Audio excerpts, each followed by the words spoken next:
Unstoppable 4 first episode glimpse high range కి వెళ్ళింది. Viewers ని ఆసక్తిని కనబరుస్తున్నటువంటి పరిస్థితి కనబడుతోంది. ఈ నెల 25న రాత్రి 8:30కు ఆహాలో పూర్తి ఎపిసోడ్ అయితే ప్రసారం కాబోతోంది. కంప్లీట్ డీటెయిల్స్ మా ప్రతినిధి వెంకట్ లైవ్ ద్వారా అందిస్తారు.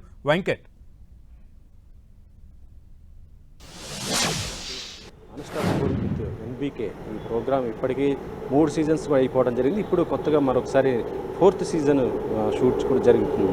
ప్రస్తుతం ఫస్ట్ ఎపిసోడ్ మాత్రం అక్టోబర్ 25న రాత్రి 8:30కి ఇది మొత్తం కూడా ఆహాలో ఫస్ట్ ఎపిసోడ్ స్ట్రీమ్ కాబోతుంది. అయితే దీనికి సంబంధించినటువంటి గ్లింప్స్కి సంబంధించిన ఒక ప్రోమోను కూడా ఆహా టీము రిలీజ్ చేయడం జరిగింది. ఇందులో చూస్తుంటే పవన్ కళ్యాణ్ మొత్తం ఇటు చంద్రబాబు బాలయ్య మధ్య కూడా చాలా వరకు కూడా ఫన్ డిస్కషన్ జరిగింది. దాంతోపాటు కొంత ఎమోషనల్ డిస్కషన్ కూడా జరిగింది. ముఖ్యంగా ప్రోమో స్టార్టింగ్లో చూస్తుంటే అతను ప్రతిపక్ష నేతగా ఉన్నప్పుడు ఏపీలో అతను అరెస్టు సమయంలో ఏం జరిగింది అనే పైన మాత్రం చాలా సీరియస్ డిస్కషన్ కూడా జరిగింది. అప్పుడు కుటుంబ సభ్యులందరూ కూడా బయటికి ఎలా వచ్చారు, వారందరూ ఏం మాట్లాడారు, వారందరూ తనకి ఎంత సపోర్ట్ ఇచ్చారు అనేది కూడా మాట్లాడటం జరిగింది. దీంతోపాటు అతను జైల్లో ఉన్నప్పుడు పవన్ కళ్యాణ్ కలవటం, ఆ జైలు గోడల మధ్య 2 నిమిషాలు దాదాపు ఏం మాట్లాడారు అనేది పైన కూడా మొత్తం కూడా డిస్కషన్ కూడా దీంట్లో ఈ ప్రోమోలో చూపించడం జరిగింది. అంటే ఆ రోజు జరిగిన డిస్కషను తర్వాత మొత్తం కూడా హిస్టరీ క్రియేట్ చేసే విధంగా ఉండబోతున్నట్టు కూడా చెప్పడం జరిగింది. అంటే దీనికి సంబంధించి పూర్తిగా ఇంకే విషయమైనా సరే దాంట్లో చాలా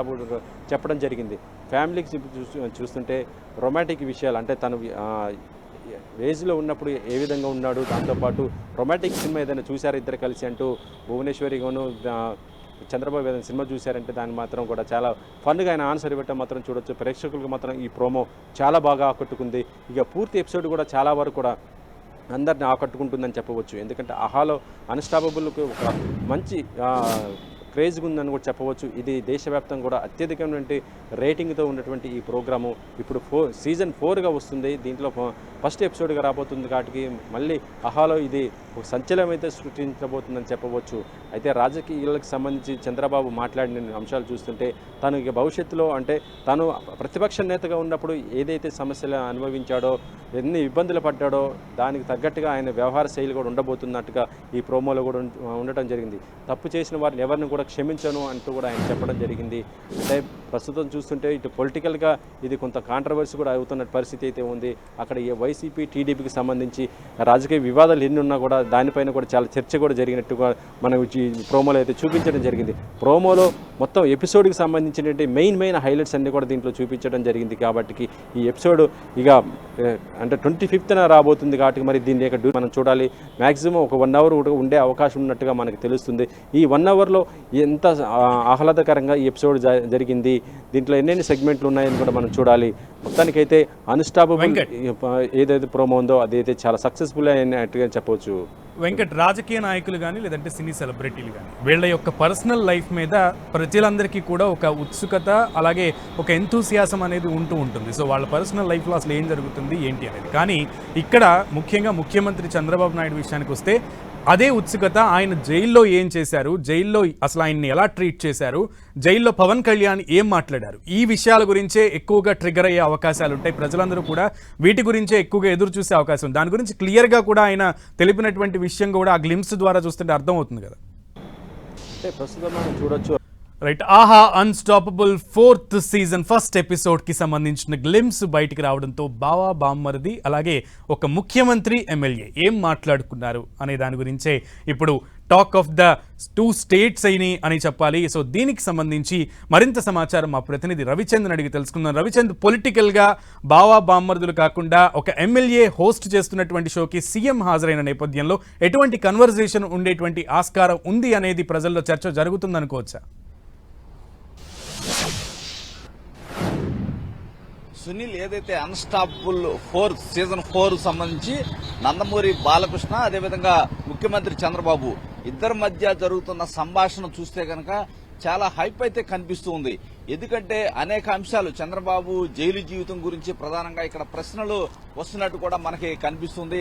దానికి సంబంధించి భావోద్వేగాలను కూడా మనం గమనించాం. ఎందుకంటే హాస్యభరితంగా ఎంట్రీ ఇచ్చారు. చంద్ర లాంటిది అక్కడ స్వాగతం కావచ్చు, అదేవిధంగా కోర్టు డైరెక్షన్ తో ఆయనకి ఏసీ సౌకర్యం కూడా తర్వాత కల్పించారు.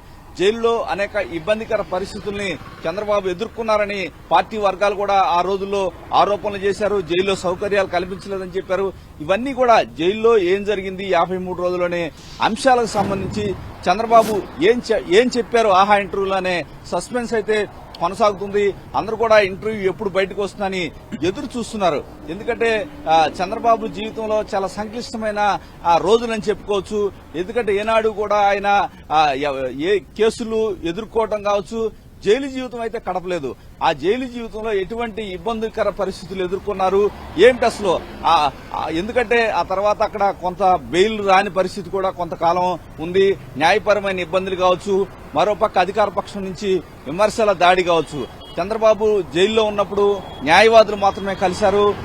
ఏదైతే వారు జైలు సిబ్బంది కూడా నిబంధనల ప్రకారం వారానికి 2 సార్లే ములాఖాతులు అని చెప్పి చెప్పడం, కుటుంబ సభ్యులు కూడా కొన్నిసార్లు కలవలేని పరిస్థితులు ఎదురయ్యాయి. ఈ నేపథ్యంలో చంద్రబాబు జైలులో కొంత ఇబ్బందికర పరిస్థితులు ఎదుర్కొన్నారని పార్టీ వర్గాలు అయితే తెలిపాయి.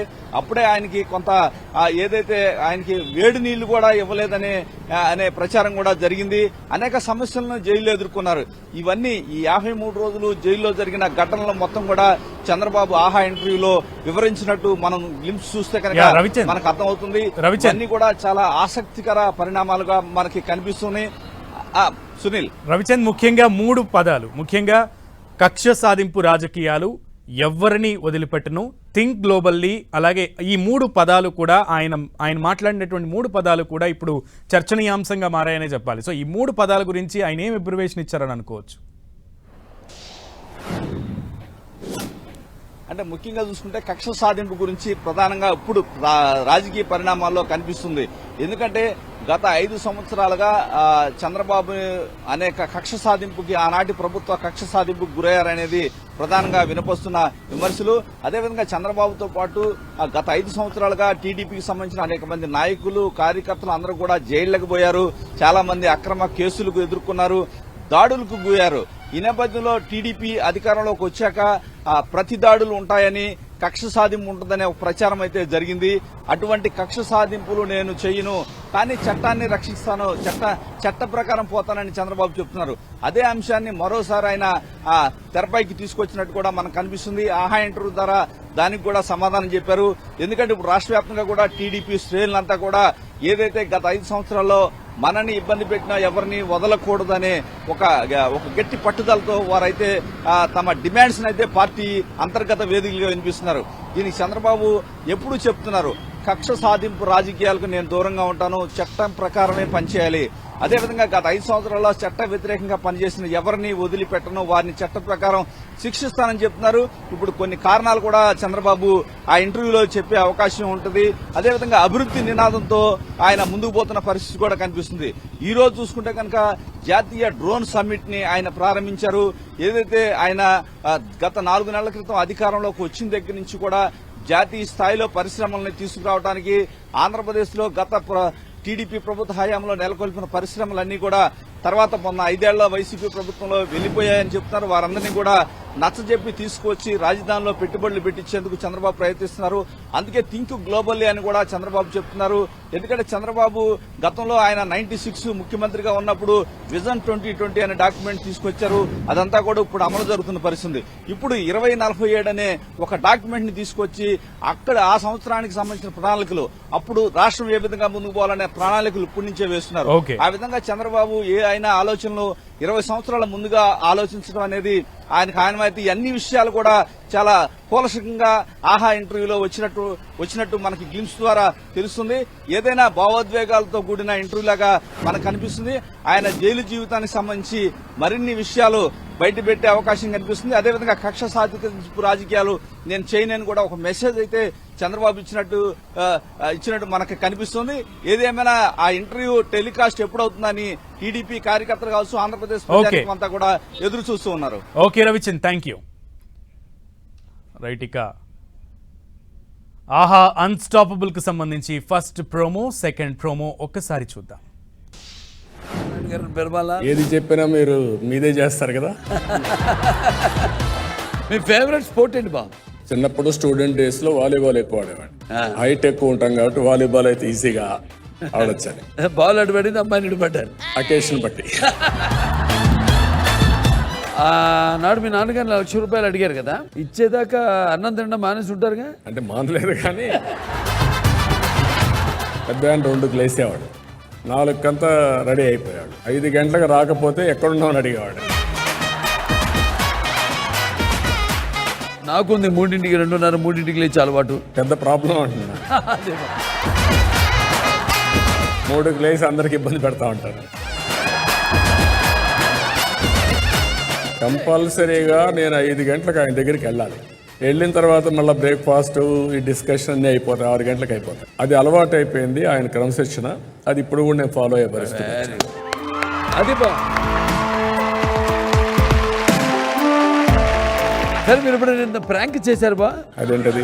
అంతా ఎవరి మీద ఒక ఆట పట్టిస్తాం. ఇప్పుడు నా ఫ్రెండ్ ఉన్నప్పుడు విజయారెడ్డి అని స్కూల్లో ఒకసారి నాకు ఇంటర్నల్ అసెస్మెంట్ ఎగ్జామ్, నేను సరిగ్గా చదవలేదు, ప్రిపేర్ కాల.